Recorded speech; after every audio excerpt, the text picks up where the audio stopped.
Dan yang selanjutnya ada unsur sistem peradilan. Yang pertama norma hukum, kedua lembaga, ketiga aparatur, dan yang terakhir prosedur.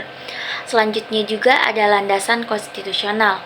Yang pertama Undang-Undang Dasar Negara Republik Indonesia tahun 1945 menegaskan Indonesia sebagai negara hukum.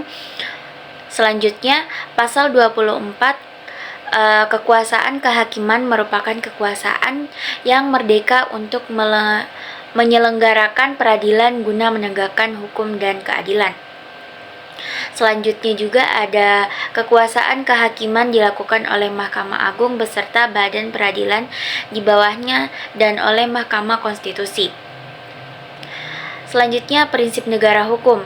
Yang pertama supremasi hukum, kedua asas legalitas, ketiga persamaan di depan hukum, dan yang terakhir peradilan independen. Selanjutnya asas-asas peradilan. Yang pertama independensi dan imparsialitas, yang kedua persamaan di hadapan hukum, ketiga peradilan sederhana, cepat dan biaya ringan, keempat sidang terbuka untuk umum kecuali undang-undang menentukan lain, kelima hak memperoleh bantuan hukum dan kesempatan didengar, dan yang terakhir praduga tidak bersalah dalam perkara pidana.